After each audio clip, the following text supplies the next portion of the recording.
കേരളത്തിന്റെ രാഷ്ട്രീയ ചരിത്രത്തിൽ നിർണായകമായ ഒരു ഘട്ടത്തിലൂടെയാണ് നാം കടന്നു പോകുന്നത്.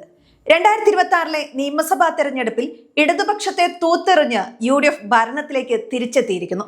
വിജയലഹരിയിൽ അമരേണ്ട കോൺഗ്രസ് ക്യാമ്പ് ഇപ്പോൾ തിളച്ചു മറിയുകയാണ്. എന്താണെന്നല്ലേ? കേരളത്തിന്റെ അടുത്ത മുഖ്യമന്ത്രി ആര്?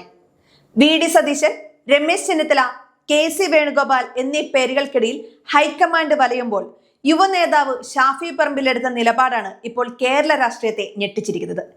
AICC സംഘടനാ ജനറൽ സെക്രട്ടറി KC വേണുഗോപാലിനെ മുഖ്യമന്ത്രിയാക്കാനുള്ള നീക്കങ്ങളെ ഷാഫി പിന്തുണയ്ക്കുന്നു എന്ന വാർത്തകൾ പുറത്തു വന്നതോടെ സോഷ്യൽ മീഡിയയിൽ വലിയ പ്രതിഷേധമാണ് അണികൾക്കിടയിൽ നിന്ന് ഉയരുന്നത്.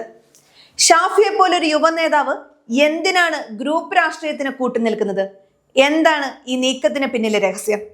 വടകരയുടെ പ്രിയപ്പെട്ട MPയും കേരളത്തിലെ യുവജനങ്ങളുടെ ആവേശവുമായ ഷാഫി പറമ്പിൽ മുഖ്യമന്ത്രി സ്ഥാനത്തേക്ക് KC വേണുഗോപാലിന്റെ പേര് നിർദ്ദേശിച്ചു അല്ലെങ്കിൽ പിന്തുണച്ചു എന്ന വാർത്ത കഴിഞ്ഞ ദിവസമാണ് പുറത്തു വന്നത്. ഹൈക്കമാൻഡ് പ്രതിനിധികളായ അജയ് മാക്കിനും മുഗൾ വാസനിക്കും കേരളത്തിലെ MLA-മാരുടെയും MP-മാരുടെയും അഭിപ്രായം തേടിയപ്പോൾ ഷാഫി KCക്കൊപ്പം നിന്നു എന്നാണ് റിപ്പോർട്ടുകൾ. ഇതോടെയാണ് ഷാഫിക്കെതിരെ സോഷ്യൽ മീഡിയയിൽ വിമർശനം ശക്തമായത്. പാലക്കാട്, വടകര എന്നിവിടങ്ങളിൽ നിന്ന് ജയിപ്പിച്ചത് KCയെ മുഖ്യമന്ത്രിയാക്കാനല്ല, യുവനേതാക്കൾ ഹൈക്കമാൻഡ് നോമിനികളുടെ വിശ്വസ്തരായി മാറരുത് എന്നിങ്ങനെ കടുത്ത ഭാഷയിലുള്ള പ്രതികരണങ്ങളാണ് ഫേസ്ബുക്കിലും ട്വിറ്ററിലും നിറയുന്നത്.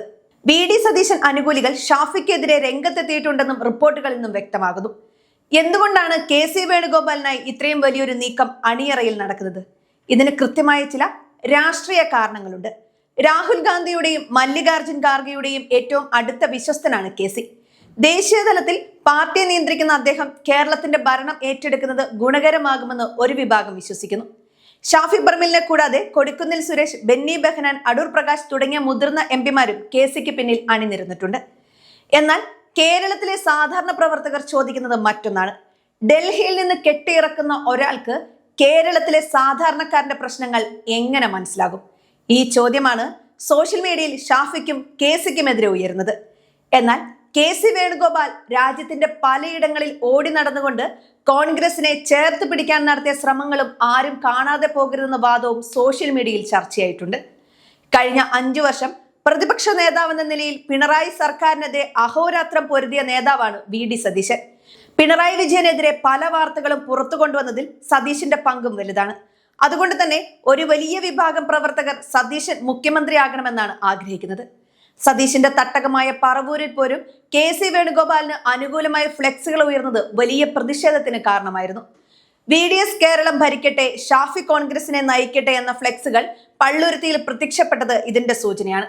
മുഖ്യമന്ത്രി കസേരയിലേക്ക് അർഹതയുള്ള സതീശനെ വെട്ടി KCയെ കൊണ്ടുവരുന്നത് വലിയ രാഷ്ട്രീയ ചതിയാണെന്നാണ് സതീശൻ അനുകൂലികളുടെ വാദം. ഷാഫി പറമ്പിലിനെതിരെ ഇത്രയും വലിയ വിമർശനം ഉയരാൻ ഇനിയും കാരണങ്ങളുണ്ട്. യുവാക്കൾക്കിടയിൽ വലിയ ക്ലീൻ ഇമേജ് ഉള്ള നേതാവാണ് അദ്ദേഹം. ഷാഫി, നിങ്ങളിൽ നിന്ന് ഞങ്ങളിത് പ്രതീക്ഷിച്ചില്ല എന്ന കമന്റുകൾ വടകരയിലെ വോട്ടർമാരിൽ നിന്ന് പോലും ഉയരുന്നുണ്ട്. കേരളത്തിലെ പ്രാദേശിക ഗ്രൂപ്പുകളെ ഒതുക്കി KC അധികാരത്തിൽ പ്രതിഷ്ഠിക്കാൻ ഷാഫി ശ്രമിക്കുന്നത് അദ്ദേഹത്തിന്റെ ഭാവി രാഷ്ട്രീയത്തെ ദോഷകരമായി ബാധിക്കുമോ എന്ന ചോദ്യവും ഉയരുന്നുണ്ട്. KC വേണുഗോപാൽ മുഖ്യമന്ത്രിയാകണമെങ്കിൽ ഇനി മറ്റു ചില കാര്യങ്ങൾ കൂടി ശ്രദ്ധിക്കേണ്ടതുണ്ട്. KC വേണുഗോപാൽ മുഖ്യമന്ത്രിയാകണമെങ്കിൽ അദ്ദേഹത്തിന് നിയമസഭയിലേക്ക് മത്സരിക്കേണ്ടി വരും. അതിനായി നിലവിലുള്ള ഒരു MLA രാജിവെക്കണം. കൂടാതെ അദ്ദേഹം ലോക്സഭാ അംഗത്വവും ഉപേക്ഷിക്കുകയും വേണം. ഇത് 2 ഉപതെരഞ്ഞെടുപ്പുകൾക്ക് വഴിമാറും. മുസ്ലിം ലീഗ് ഈ വിഷയത്തിൽ വളരെ തന്ത്രപരമായ നിലപാടാണ് സ്വീകരിക്കുന്നത്. സതീശനുമായി ലീഗിന് അടുത്ത ബന്ധമാണുള്ളത്.